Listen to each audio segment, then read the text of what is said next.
여러분, 만약 어느 날 밤 집 앞에 정체불명의 하얀 개가 나타나서 당신의 가족을 지키기 시작한다면 어떨까요? 그것도 바다 건너 일본 땅에서 말이죠. 오늘 들려드릴 이야기는 국경을 넘나든 한 마리 진돗개의 놀라운 실화입니다. 과연 이 개는 어떻게 일본까지 왔을까요? 그리고 왜 한 가족을 목숨 걸고 지켰을까요? 지금부터 여러분을 감동의 물결로 안내하겠습니다. 저는 도쿄 외곽의 한적한 주택가에서 17살 딸 유키와 단둘이 살고 있는 미유키라고 합니다. 47살인 저는 남편과 사별한 후 7년째 간호조무사로 일하며 딸 하나 키우는 게 제 전부였어요. 매일 새벽 6시에 일어나서 병원에 가고 저녁 늦게 집에 돌아오는 반복적인 생활을 하고 있었습니다. 그런데 그 평범했던 일상이 어느 가을밤 하루아침에 바뀌어 버렸어요. 10월 15일이었던 그날 밤도 평소와 다름없었습니다. 유키는 방에서 대학 입시 준비 때문에 늦게까지 수학 문제를 풀고 있었고, 저는 거실에서 내일 병원 근무 준비를 하고 있었죠. 환자들 차트를 정리하고 약품 목록을 체크하는 일상적인 업무를 하던 중이었어요. 시계를 보니 밤 11시 20분이 넘어 있었습니다. 유키에게 그만 자라고 말하려던 순간 갑자기 딸 방 쪽에서 쿵 하는 둔탁하고 무거운 소리가 들렸어요. 처음엔 무거운 책이나 선반에서 뭔가 떨어진 소리인 줄 알았죠. 하지만 이상하게 마음이 불편했어요. 왠지 모르게 평소와는 다른 느낌이었거든요. 싱글맘으로 딸과 단둘이 살다 보니 이런 작은 소리에도 민감하게 반응하게 되더라고요. 유키 방으로 가서 물어봤더니 아무 소리도 내지 않았다고 하더라고요. 그럼 뭐가 떨어진 걸까요? 혹시나 해서 거실 창문을 열어보니 어둠 속 마당에 뭔가 검은 그림자 같은 게 어른거리는 거예요. 심장이 쿵쾅거리기 시작했습니다. 손에 땀이 나기 시작했어요. 혹시 도둑이 집 주변을 맴도는 건 아닐까? 아니면 술 취한 사람이 잘못 찾아온 건가? 휴대폰을 들고 경찰에 신고할 준비를 했습니다. 그런데 바로 그 순간이었어요. 어둠 속에서 하얀 무언가가 천천히 모습을 드러냈습니다. 처음엔 정말 유령인 줄 알았어요. 온몸에 소름이 돋았죠. 그런데 자세히 보니 개였습니다. 그것도 달빛을 받아 하얗게 빛나는 순백색 털을 가진 중간 크기의 개였어요. 개의 모습을 보고 깜짝 놀랐습니다. 꼬리가 동그랗게 말려있고 귀가 쫑긋 서 있는 모습이 꼭 한국 진돗개 같았거든요. 예전에 텔레비전 다큐멘터리에서 본 적이 있었는데 정말 똑같았어요. 하지만 이 일본 동네에 그런 개가 있을 리 없잖아요. 개는 마당 한가운데에 당당하게 서서 저희 집을 바라보고 있었어요. 무섭다기보다는 신기했습니다. 개의 자세를 보니 경계하면서도 뭔가를 지키고 있는 것 같았어요. 마치 오래전부터 이 자리를 지켜온 파수꾼처럼 말이죠. 다음 날 아침 5시 30분, 평소보다 30분 일찍 일어나서 현관문을 조심스럽게 열어보니 놀라운 광경이 펼쳐졌습니다. 그 하얀 개가 현관 앞 정확히 같은 자리에 앉아 있었거든요. 정말 밤새 그 자리를 지킨 걸까요? 개의 하얀 털에 새벽 이슬이 송글송글 맺혀 있는 걸 보니 확실히 밤을 새운 게 맞았어요. 신기하게도 개는 저를 보자마자 꼬리를 살짝 흔들며 정중하게 인사를 했습니다. 마치 오랫동안 기다렸다는 듯이 말이에요. 개의 눈을 보는 순간 뭔가 이상한 느낌이 들었어요. 그냥 떠돌이 개의 눈이 아니었거든요. 깊고 지혜로운 눈빛이었습니다. 이웃들에게 물어보러 돌아다녔어요. 옆집 스즈키 아주머니부터 시작해서 앞집 다나카 할머니, 건너편 사토 아저씨까지 모두 고개를 저으셨습니다. 이 동네에서 저런 개는 본 적이 없다고 하시더라고요. 20년 넘게 이 동네에 살았는데 처음 본다는 거였어요. 개의 목을 살펴봤는데 목걸이도 없고 주인을 찾는 표시도 전혀 보이지 않았습니다. 털 상태를 보니 오랫동안 거리를 헤맨 것 같지는 않았어요. 깨끗하고 건강해 보였거든요. 하지만 어딘가 슬픔이 깃든 눈빛이었죠. 가장 놀라운 건 유키가 등교할 때였어요. 평소처럼 교복을 입고 가방을 메고 집을 나서는 유키를 보자 걔가 벌떡 일어나서 자연스럽게 따라 나서는 거예요. 저는 깜짝 놀라서 급하게 뒤따라가 봤습니다. 정말 신기한 광경이었어요. 걔는 유키와 나란히 걸어가면서 절대 앞서가지도 뒤처지지도 않았습니다. 마치 수년간 함께 등교한 것처럼 자연스러웠죠. 길을 건널 때는 유키보다 먼저 좌우를 살피기까지 했어요. 학교까지는 집에서 걸어서 15분 정도 걸리는 거리였는데 걔는 그 전체 구간을 유키와 함께 걸었습니다. 학교 앞 교문에 도착하자 걔는 그 자리에서 멈춰 섰어요. 그리고 유키가 교문으로 들어가서 완전히 보이지 않을 때까지 끝까지 지켜본 후에야 조용히 돌아서더라고요. 오후 3시 20분, 정확히 유키의 하교 시간이 되니까 정말 신기한 일이 벌어졌습니다. 걔가 어디선가 나타나서 학교 방향으로 향하는 거예요. 저는 호기심에 몰래 따라가 봤죠. 걔는 정확히 교문 앞에서 기다리고 있었습니다. 유키가 친구들과 함께 나타나자 걔는 반갑게 꼬리를 흔들며 다시 함께 집까지 걸어왔어요. 유키도 처음엔 무서워했지만 걔가 전혀 해롭지 않다는 걸 알고는 점점 마음을 열기 시작했습니다.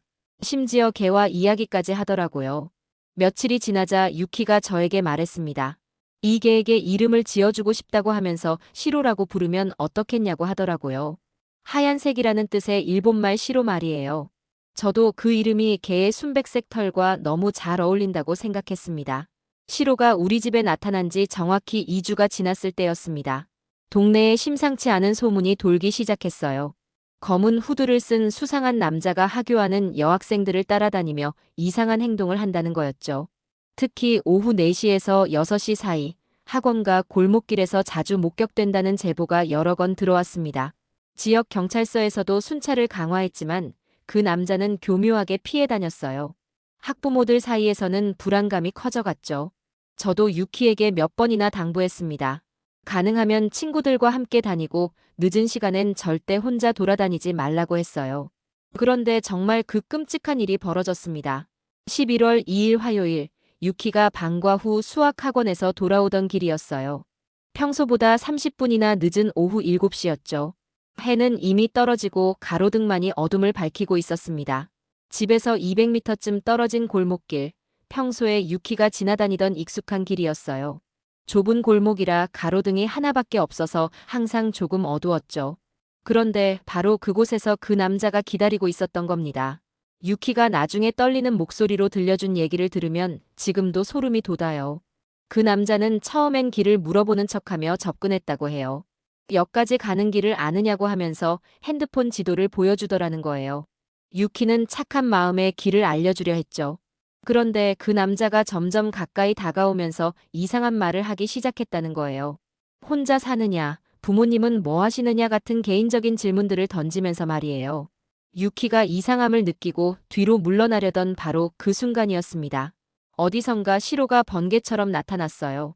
평소에 온순하고 조용한 모습은 온데간데 없었죠. 시로는 완전히 다른 개가 되어 있었습니다. 털을 바짝 곤두세우고 이빨을 드러내며 으르렁거리는 시로의 모습을 유키는 처음 봤다고 했어요. 그리고 그 날카롭고 위협적인 짖음소리는 정말 무서웠다고 하더라고요. 저도 집에서 그 소리를 들었는데 평소 시로의 목소리와는 완전히 달랐습니다. 시로는 그 남자와 유키 사이를 가로막고 서서 한 발자국도 물러서지 않았어요. 남자가 어떻게 해보려 할 때마다 더 크게 짖으며 위협했죠. 그 모습이 얼마나 무서웠는지 남자는 결국 도망갔습니다. 하지만 시로는 거기서 멈추지 않았어요. 그 남자가 완전히 시야에서 사라질 때까지 200m가 넘는 거리를 뒤쫓아가며 계속 짖었거든요. 동네 사람들이 나와서 볼 정도였죠. 그리고 나서야 유키에게 돌아와서는 다시 평소의 온순한 모습으로 돌아갔습니다. 그 사건을 목격한 동네 할머니가 지역 커뮤니티 게시판에 글을 올렸습니다. 제목이 정말 인상적이었어요. 신비한 하얀 개가 여고생을 위험에서 구해냈다는 내용이었거든요. 처음엔 동네 사람들만 보는 작은 글일 거라고 생각했는데 그게 아니었습니다. 글이 올라간 지 하루 만에 조회수가 5천을 넘겼고 이틀 후엔 1만 5천까지 올라갔어요. 댓글도 수백 개가 달렸죠. 사람들이 시로의 이야기에 큰 관심을 보이기 시작한 거예요.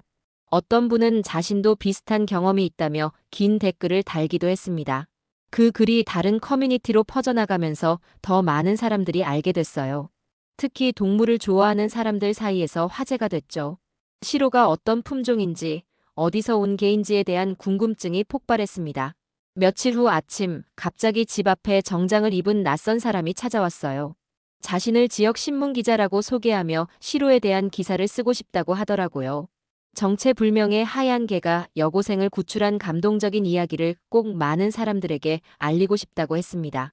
저는 처음엔 거절하려 했어요. 조용히 살고 싶었고 혹시 시로에게 해로울까봐 걱정됐거든요.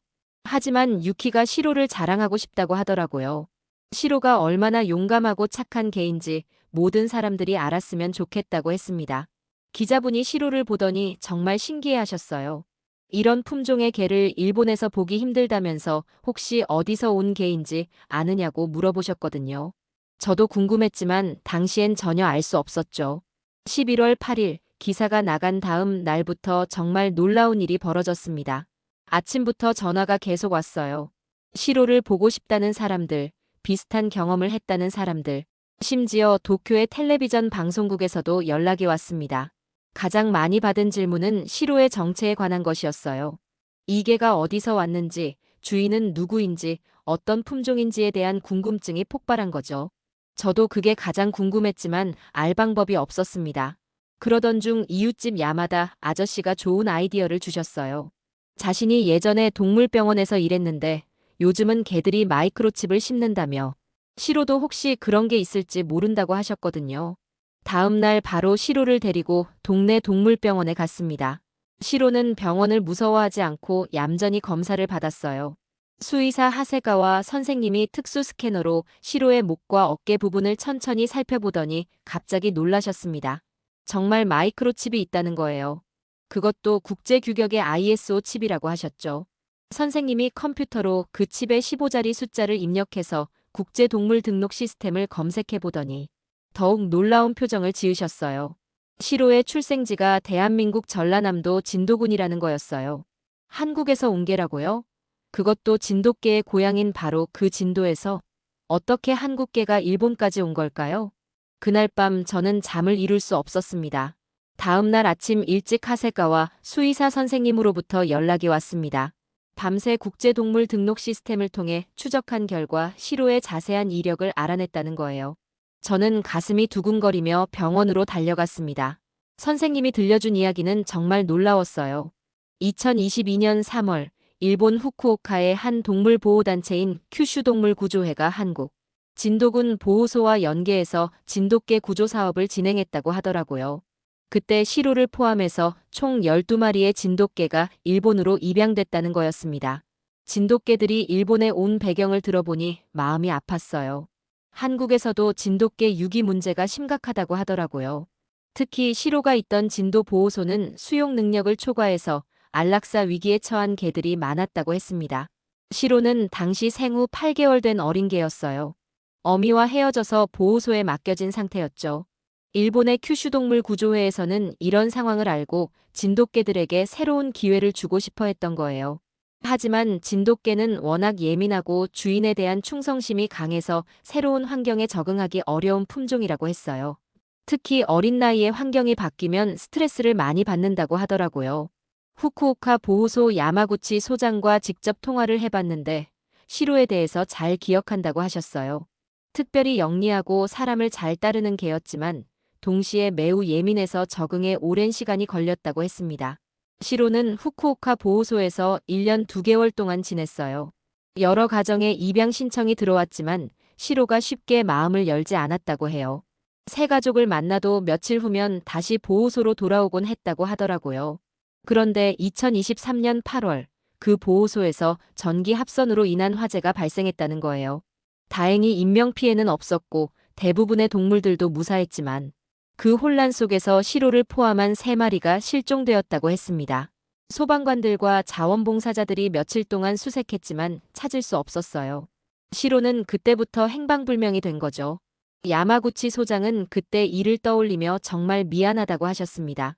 시로가 어떻게 후쿠오카에서 도쿄까지 1100km가 넘는 거리를 왔는지는 정확히 알 수 없었어요. 하지만 진돗개의 놀라운 특성을 생각해보면 불가능한 일은 아니었습니다.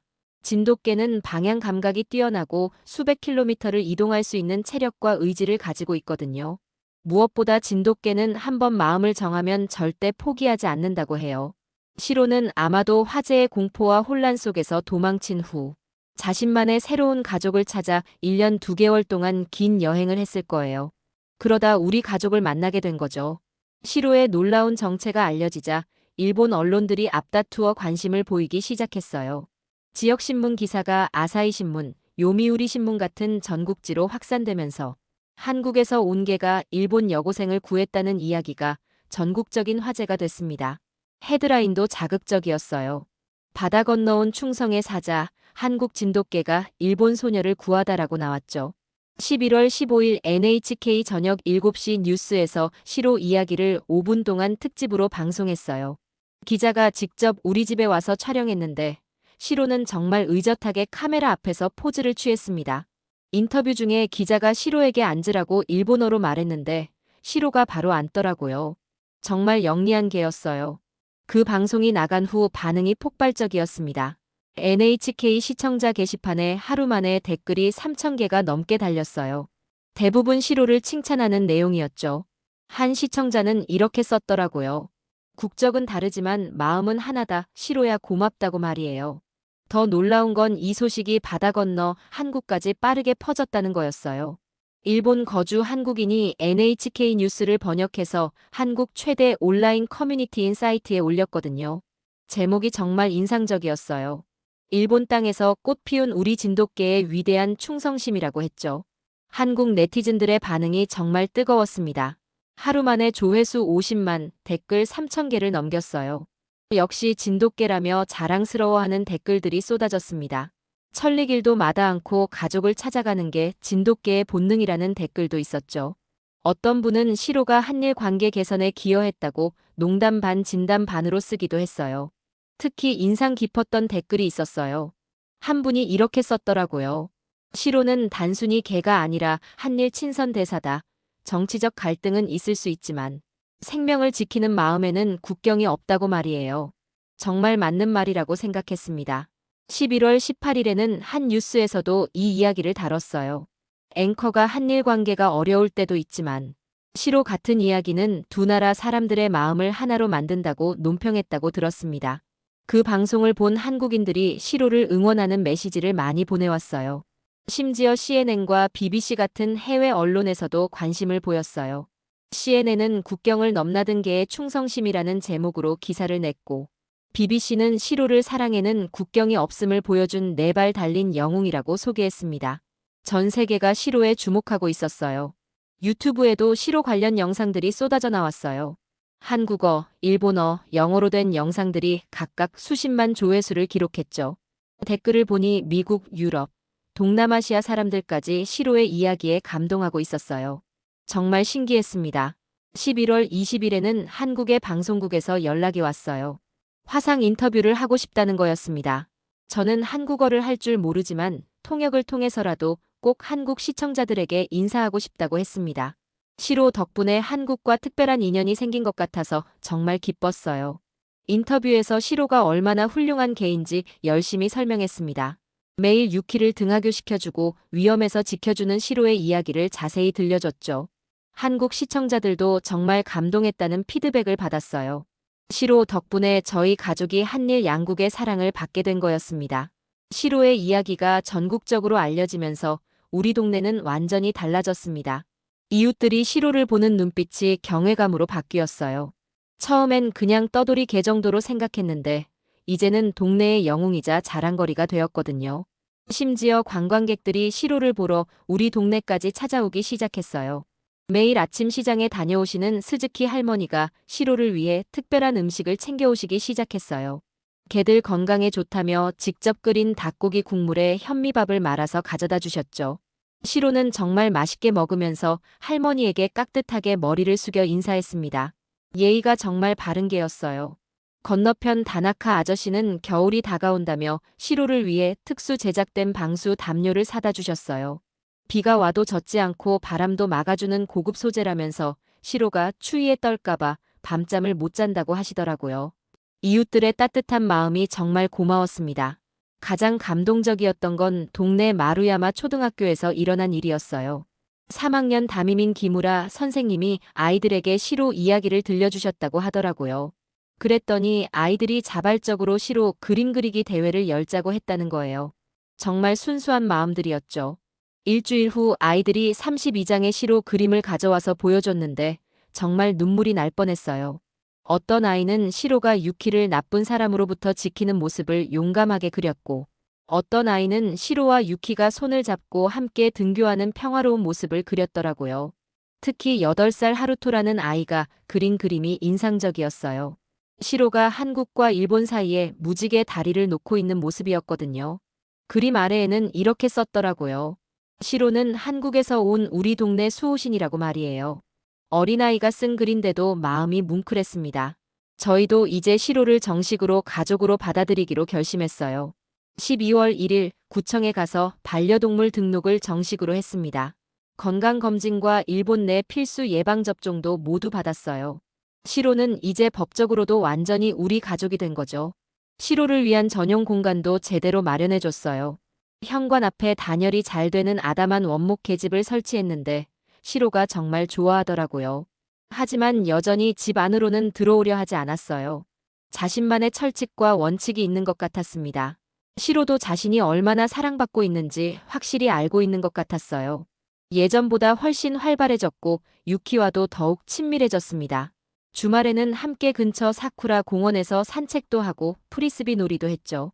시로의 운동신경이 정말 뛰어났어요. 동네 사람들이 시로를 볼 때마다 자주 이런 말씀을 하셨어요. 진정한 충성심과 사랑이 뭔지 시로를 통해 배우게 된다고 말이에요. 자신을 버린 곳을 떠나 새로운 가족을 찾아 그 가족을 목숨 걸고 지키는 게 진정한 헌신이라고 하셨죠. 12월 중순 어느 날 유키가 저에게 의미 깊은 말을 했어요. 시로가 있어서 정말 든든하다고 하면서 앞으로 무슨 일이 있어도 무섭지 않을 것 같다고 하더라고요. 그리고 시로 덕분에 자신도 더 용감해진 것 같다고 했습니다. 그 말을 들으니 시로에게 더욱 감사한 마음이 들었어요. 시로는 우리 가족뿐만 아니라 동네 전체에게 희망과 감동을 주는 존재가 되었습니다. 사람들이 시로를 보며 환한 웃음을 짓는 모습을 볼 때마다 이 작은 생명이 얼마나 큰 기쁨과 위로를 주는지 실감했어요. 시로의 이야기가 널리 알려진 지 2달이 지난 12월 말, 정말 뜻밖의 특별한 방문객이 찾아왔습니다. 후쿠오카 큐슈동물 구조회의 야마구치 소장님이 직접 시로를 만나러 도쿄까지 6시간을 달려오신 거예요.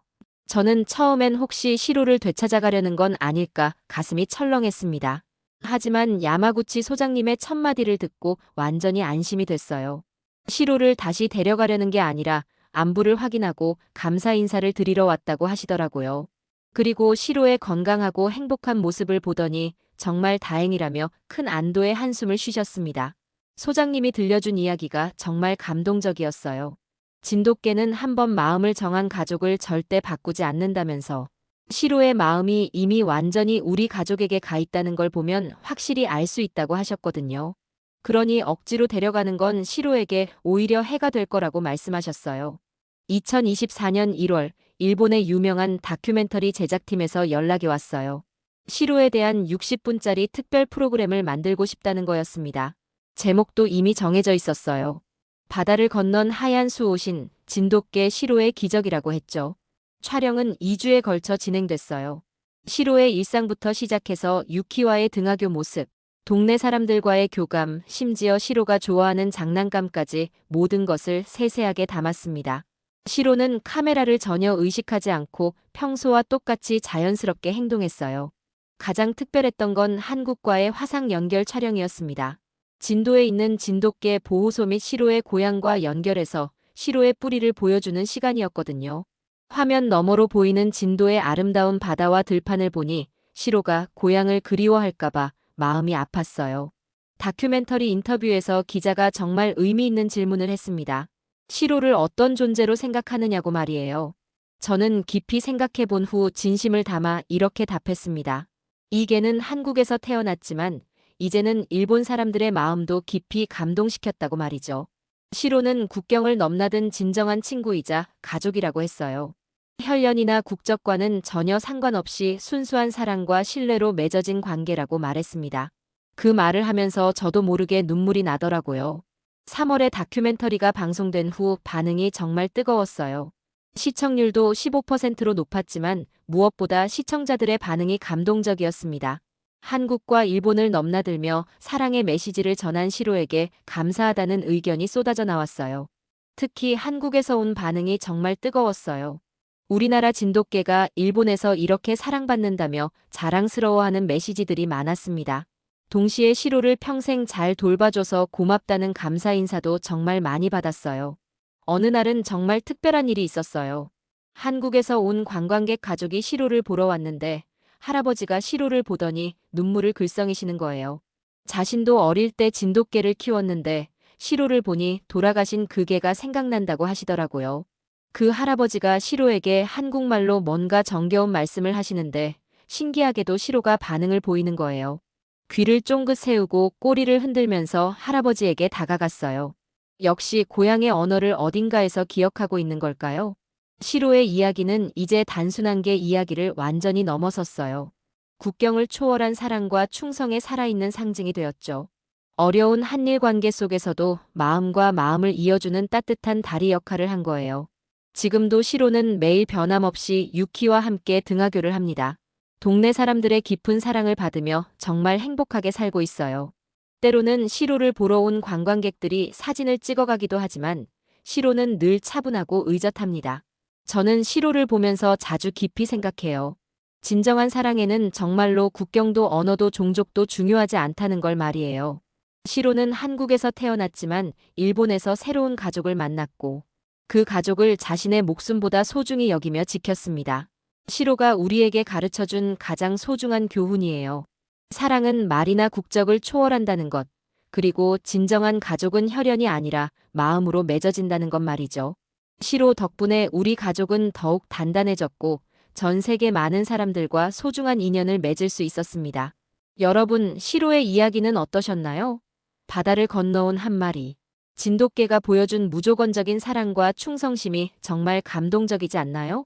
이 이야기가 마음에 드셨다면 구독 버튼과 좋아요를 눌러주세요. 그리고 알림 설정까지 해주시면 앞으로도 이런 감동적인 실화들을 가장 먼저 만나보실 수 있습니다.